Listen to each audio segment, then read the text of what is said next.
ഇന്ന് എല്ലാവരിലും സർവ്വസാധാരണമായി കാണുന്നു.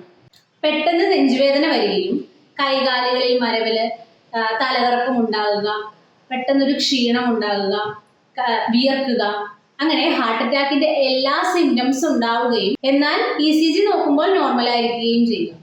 എന്താണ് ഇതിന് കാരണം? പാനിക് അറ്റാക്ക് എന്ന് പറയുന്ന ഒരു അവസ്ഥയാണിത്. എന്തുകൊണ്ടാണ് പാനിക് അറ്റാക്ക് ഉണ്ടാകുന്നത്? മാനസികാസ്വസ്ഥതകൾ ഉണ്ടാകുക, അമിതമായ ഉത്കണ്ഠ ഉണ്ടാകുക, ടെൻഷൻ, ഡിപ്രഷൻ, ഉറക്കമില്ലായ്മ, ഇതെല്ലാം പാനിക് അറ്റാക്കിന് ഒരു കാരണമാണ്. ഇത് ചെറുക്കാൻ നമുക്ക് കുറച്ച് കാര്യങ്ങൾ ശ്രദ്ധിക്കാം. എന്തൊക്കെയാണ്?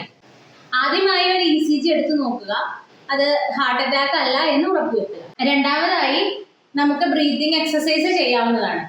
പിന്നെ ഇഷ്ടമുള്ള കാര്യങ്ങളിൽ കൂടുതൽ കോൺസെൻട്രേറ്റ് ചെയ്യാൻ ശ്രമിക്കാം. പാനിക് അറ്റാക്ക് വരുന്നു എന്ന് തോന്നുന്ന സമയങ്ങളിൽ പുളിയുള്ള മിഠായിയോ അല്ലെങ്കിൽ പുളിയോ ഇട്ട് വായിലിട്ട് അലിയിപ്പിച്ചിറക്കാവുന്നതാണ്. ഇത് സ്ഥിരമായി പാനിക് അറ്റാക്ക് വരുന്നുണ്ടെങ്കിൽ തീർച്ചയായും ഒരു വൈദ്യസഹായം തേടേണ്ടതുണ്ട്.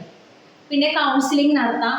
ഇത് എന്തുകൊണ്ടാണ് ഉണ്ടാകുന്നത് എന്ന് കണ്ടെത്തി അതിനെ നമ്മൾ കൗൺസിലിങ്ങിലൂടെ ശരിയാക്കാൻ ശ്രമിക്കാം. കൂടുതൽ വിവരങ്ങൾക്ക് താഴെ കാണുന്ന നമ്പറിൽ കോൺടാക്ട് ചെയ്യാവുന്നതാണ്.